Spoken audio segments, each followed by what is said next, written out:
नमस्कार दोस्तों बात करेंगे राहुल गांधी की। राहुल गांधी ने एक मोहब्बत की दुकान देश में लगा रखी है। उसका वो जगह जगह प्रचार करते हैं। उनके नेता, उनके साथी वो बार बार बोलते हैं कि यहाँ मोहब्बत की दुकान खोल रहे हैं। राहुल गांधी जहाँ जाते हैं मोहब्बत की दुकान खोल लेते हैं।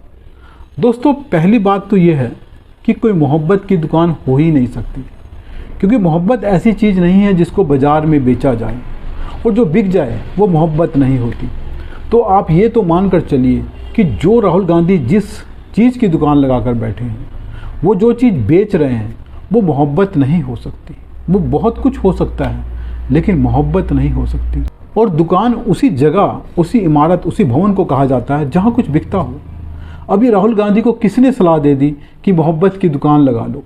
अब वो भी बिना सोचे समझे मोहब्बत की दुकान लगा कर बैठ गए। हालांकि उनकी दुकान में मोहब्बत नहीं है, लेकिन बेच रहे हैं। दोस्तों, आप कल्पना कीजिए, अगर आप मंदिर जाएं पूजा करने अपनी भक्ति के लिए, अपनी आस्था के अनुसार, वहाँ भगवान का प्रसाद भी चढ़ता है, और मंदिर से थोड़ी दूर एक दुकान हो, वहाँ का मालिक ज़ोर ज़ोर से चिल्ला रहा हो, भगवान का प्रसाद ले लो, भगवान का प्रसाद ले लो।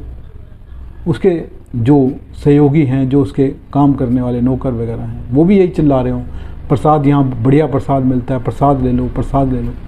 और आप चले जाते हैं उस दुकान पर। आप दुकान पर जाकर देखते हैं क्या, तो वहाँ अंदर बूचड़ खाना चल रहा है। वहाँ पे जानवरों को काटा जा रहा है, मारा जा रहा है। आपकी क्या हालत होगी? कुछ ऐसी ही हालत उन लोगों की होती है जो मोहब्बत की दुकान पर मोहब्बत ढूंढने जाते हैं। राहुल गांधी की मोहब्बत की दुकान पर मोहब्बत नहीं है, सिर्फ नफ़रत है। वो नफ़रत में इतने ज़्यादा अंधे हो गए, एक व्यक्ति के प्रति, एक दल के प्रति, एक संगठन के प्रति। वो मोदी से, भाजपा से, आरएसएस से इतनी नफ़रत करते हैं कि वो देश से नफ़रत करने लगे हैं। हालांकि बात मोहब्बत की करते हैं, और वो अपनी नफ़रत को दिखाने के लिए, उसको फैलाने के लिए उनको ये देश कम पड़ता है, दुनिया की ज़रूरत पड़ती है। वो बाहर जाते हैं, दूसरे देश के मंच जो हैं विश्वविद्यालयों में और दूसरे मंच जो उनको मिलते हैं, वहाँ पर अपनी नफ़रत फैलाते हैं, लेकिन बात करते हैं मोहब्बत की। उनकी दुकान में मोहब्बत नहीं है, और जो ग्राहक मोहब्बत ढूंढने आते हैं उनको मिलती नहीं, इसलिए उस दुकान में नए ग्राहक नहीं आ रहे हैं। वही पुराने ग्राहक चल रहे हैं जो बिना देखे, बिना सोचे समझे वो सामान खरीद रहे हैं जो उनको चाहिए ही नहीं। अब जो नया ग्राहक आता है वो देखता है कि इस दुकान में कौन बैठा है, क्या सामान बिक रहा है, वो नहीं आता, वो चला जाता है वहाँ से। वो उनके पूर्वज जो पुराने थे, जिन्होंने अपनी मेहनत से एक दुकान लगाई थी, उसमें वो क्या बेच रहे थे पता नहीं, लेकिन उस दुकान का रसूख इतना है कि पुराने ग्राहक अभी भी वहाँ पर सामान खरीदने को आते हैं, लेकिन नए ग्राहक आने को तैयार नहीं है, क्योंकि वो दूर से ही उस दुकान में उठ रही जो नफ़रत की बदबू है उसको सूंघ लेते हैं, वो दुकान से दूर चले जाते हैं। हाँ, ये मालिक परेशान है कि मेरे पास ग्राहक नहीं आ रहे हैं। वो कह रहा है कि ये जो व्यक्ति है इसकी वजह से मेरे पास ग्राहक नहीं आ रहे हैं, जिससे वो नफ़रत करता है। वो कहता है कि मेरे पास ग्राहक नहीं आ रहे हैं, उनको बेवकूफ़ बना रखा है, लेकिन वो ये नहीं देख रहा है कि उसकी दुकान में क्या माल भरा पड़ा है। दोस्तों, उसकी दुकान में जो लोग बैठे हुए हैं, जो उसके सहयोगी हैं, उनके चेहरे से, उनकी ज़ुबान से, उनकी सोच से नफ़रत बह बह कर निकलती है, और वो लोग मोहब्बत की बात करते हैं, मोहब्बत मोहब्बत चिल्लाते हैं, लेकिन बांटते सिर्फ नफ़रत है। उनके सहयोगी ये प्रचार करते हैं कि हमारे नेता, हमारे राहुल गांधी नफ़रत के खिलाफ लड़ रहे हैं, नफ़रत के बाज़ार में मोहब्बत की दुकान लगा कर बैठे हैं। लेकिन उनके साथियों की नफ़रत सारी दुनिया देख रही है। इनके एक साथी हैं प्रकाश राज, वो भी मोहब्बत की बात करते हैं, लेकिन नफ़रत उनके अंदर देश के प्रति भरी हुई है। पार्टी और किसी एक नेता के प्रति है वो तो ठीक है, लेकिन देश के प्रति है, वो आप समझ सकते हैं। उन्होंने भारत के चंद्रयान मिशन का मजाक उड़ाया, उसकी तुलना एक कार्टून से की। वो कार्टून आप देख सकते हैं, उसकी आलोचना सभी ने की, क्योंकि देश के प्रति नफ़रत झलक रही है उनके कृत्य में, एक जो उन्होंने किया है। लेकिन वो भी मोहब्बत की बात करते हैं, देश से नफ़रत करते हैं, लेकिन बात मोहब्बत की करते हैं। जो व्यक्ति देश से नफ़रत करता है वो किसी से मोहब्बत क्या कर सकता है। इनके एक और साथी हैं अजीज़ कुरैशी, बहुत पुराने नेता हैं, बुज़ुर्ग नेता हैं, जिनको कई बार इस पार्टी ने, इनकी पार्टी ने, कांग्रेस ने राज्यपाल बनाया, एमपी बनाया, मंत्री बनाया। उनको आज इस देश में परेशानी हो रही है। वो कहते हैं कि मुस्लिम बर्दाश्त कर रहे हैं, मुस्लिम एक हद तक बर्दाश्त कर सकते हैं। जब ये हद गुजर जाएगी तो मुस्लिम तलवार लेकर सड़क पर आ जाएंगे और मुसलमान लड़ने के लिए तैयार हैं। अगर 1-2 करोड़ मुसलमान मर भी गए तो क्या होगा? इस देश में 22 करोड़ मुसलमान हैं। 1-2 करोड़ के मरने से कोई फ़र्क नहीं पड़ेगा। कितनी अजीब बात है। इस व्यक्ति को पूछना चाहिए, पहले अपने परिवार को मरवा। एक आम मुस्लिम को, एक निर्दोष मुस्लिम को मरवाने क्यों चाहता है तू? लेकिन ये मोहब्बत की दुकान का एक सहयोगी है। लेकिन नफरत इसमें किस कदर भरी है आप देख सकते हैं। इसके खिलाफ कोई कार्रवाई नहीं हुई। हाँ, कांग्रेस ने कहा कि हम इसके बयान के साथ नहीं हैं। भाई बयान के साथ नहीं हो, ठीक है, इसके खिलाफ कार्रवाई करो, इसको निकालो पार्टी से। ऐसे नफरती लोगों को आपने अपनी दुकान में रखा हुआ है, फिर मोहब्बत की बात करते हो। मुसलमानों को मरवा दोगे 1-2 करोड़, तो जो मरेंगे क्यों मरेंगे? वो तलवार लेकर निकलेंगे, किस लिए निकलेंगे? किसको मारेंगे? किससे उनको नफरत है? ये ऐसे नेताओं की वजह से इस देश में दंगा होता है, हिंसा होती है। फिर विक्टिम कार्ड खेलने के लिए यही लोग आ जाते हैं कि हमारे लोग मारे गए, हम लोगों के साथ बुलडोजर चल रहा है, घर गिराए जा रहे हैं, जेल में जा रहे हैं, क्योंकि ये लोग भड़का कर ऐसी कार्रवाई कराते हैं। तो यही हैं मोहब्बत की दुकान के सौदागर। इनके पास सौदा वो नहीं है जो ये बोल रहे हैं, सौदा कुछ और है, नफरत है। मोहब्बत की बात करते हैं। इनकी दुकान के एक और सेल्समैन है सुरजेवाला, रणदीप सिंह सुरजेवाला। उस आदमी में इतनी नफरत भरी हुई है कि वो भाजपा समर्थकों से ही नहीं, वोटरों से भी नफरत करता है। और वोटर तो आने जाने हैं, वो कभी इस पार्टी का समर्थन करते हैं, कभी उस पार्टी का समर्थन करते हैं। जो वोटर आज भाजपा को वोट दे रहे हैं, मोदी को वोट दे रहे हैं, वो कभी कांग्रेस को वोट दिया करते थे। और हालात बदल सकते हैं, आज वो भाजपा को वोट दे रहे हैं, कल कांग्रेस को वोट देंगे। तो उनको राक्षस कहना, शैतान कहना कहाँ से सही है?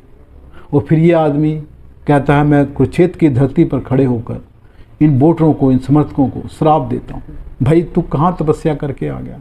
इतनी ताकत तेरे अंदर कहाँ से आ गई कि तू श्राप दे सकता है? जो आदमी नफरत से भरा हुआ हो, झूठा आदमी हो, उसमें श्राप देने की शक्ति कहाँ आई? कुछ नहीं कर सकते। लेकिन एक जहर जो मन में भरा हुआ है, जो दिल में भरा हुआ है, जो मानसिकता है, जो सोच है, वो बाहर उड़ल उड़ल कर आती है। बताते हैं ये लोग कि हम लोगों में कितनी नफरत भरी हुई है इस देश के प्रति, इस देश की जनता के प्रति, जिसने इनको सत्ता से हटा दिया है। सत्ता से हटा दिया है, इसलिए इनमें नफरत आ गई है। लेकिन बात फिर ये मोहब्बत की करते हैं दोस्तों। इन्हें मोहब्बत की बात करनी है, फैलानी सिर्फ नफरत है। दोस्तों, लोकतंत्र की ये खूबसूरती होती है, वहाँ पर सत्ता का शांतिपूर्वक तरीके से, प्रेम से बदलाव होता है, हस्तांतरण होता है। लेकिन ये लोग लोकतंत्र से भी नफरत करते हैं।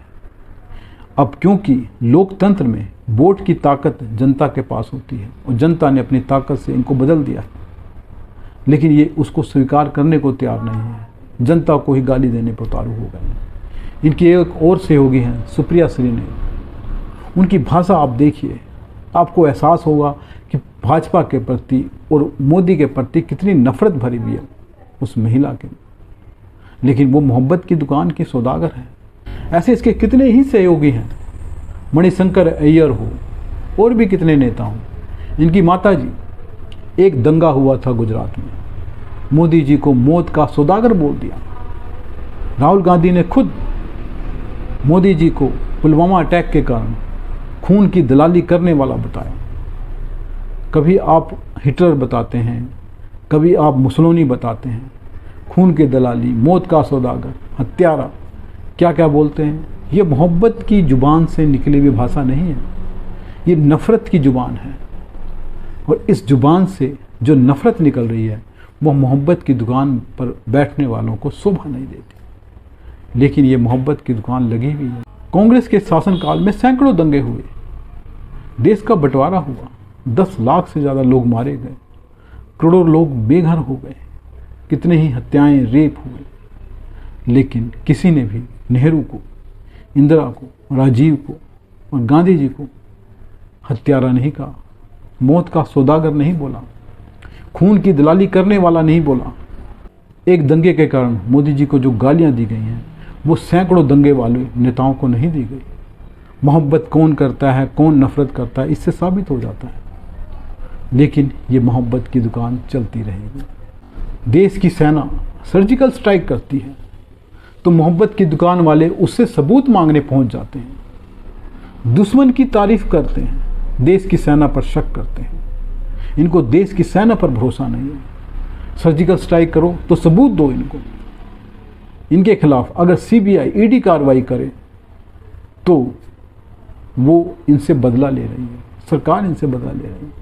ये भ्रष्टाचार करेंगे, चोरी करेंगे, सब कुछ करेंगे, लेकिन इनको जेल में नहीं भेजा जाए। इनके खिलाफ कोई कार्रवाई ना हो, कोई अदालत कुछ ना करे, कोई एजेंसी कुछ ना करे।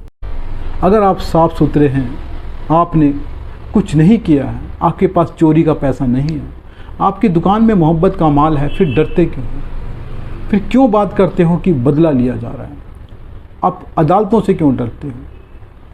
दोस्तों, ये वास्तव में डरे हुए हैं क्योंकि इनकी दुकान में चोरी का माल भरा हुआ, मोहब्बत नहीं है इनके पास। इनको सोचना चाहिए कि जो इनकी दुकान है उसमें नए ग्राहक नहीं आ रहे हैं, और जो पुराने ग्राहक हैं वो भी धीरे धीरे जा रहे हैं।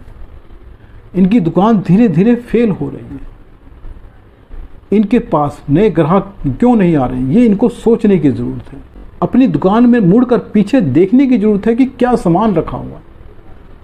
जो सामान रखा हुआ है उसकी जनता को ज़रूरत है कि नहीं है।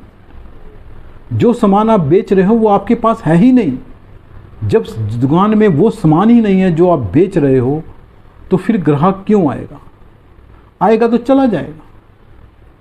तो आप पहले अपनी दुकान में वो सामान लगाइए जिसकी आप बिक्री कर रहे हो, जिसके लिए आप हाँक लगा रहे हो, ले लो ले लो ले लो, मोहब्बत ले लो। लेकिन दुकान में कोई दूसरा सामान पड़ा ना, मोहब्बत नहीं है और बहुत कुछ है। तो मेरा मानना है दोस्तों, राहुल गांधी को समझना होगा कि उनकी दुकान में वो सामान नहीं पड़ा है, वो नहीं है जो वो बेचना चाहते हैं। उनको फिर से विचार करने की ज़रूरत है कि वो किस रास्ते जा रहे हैं, उनके संगी साथी कौन हैं। जो मोहब्बत की बात कर रहे हैं, क्या उनमें मोहब्बत है? क्या उनके अंदर खुद में मोहब्बत है? अगर वो इस पर विचार करते हैं तो वो समझ जाएंगे कि वो जो सामान बेच रहे हैं उनके पास नहीं है। देखते हैं दोस्तों, राहुल गांधी को समझ आती है या नहीं, उनके साथियों को समझ आती है या नहीं। इसका वही अंजाम होगा जो अभी तक हो रहा है। धीरे धीरे ये दुकान बंद होने की कगार पर जा रही है। कभी भी बंद हो सकती है, लेकिन हाँ, कुछ पुराने ग्राहक आते रहेंगे तो हो सकता है इसका एक दो शटर खुले रहें, लेकिन ये दुकान बंद होने के कगार पर है। तो दुकानदार को सोचना चाहिए क्यों ऐसा क्यों हो रहा है। अगर वो देखेगा, कुछ सोचेगा तो शायद कुछ कर सकता है। नमस्कार दोस्तों, अगर वीडियो पसंद आए तो लाइक करें, चैनल को सब्सक्राइब करें। धन्यवाद दोस्तों।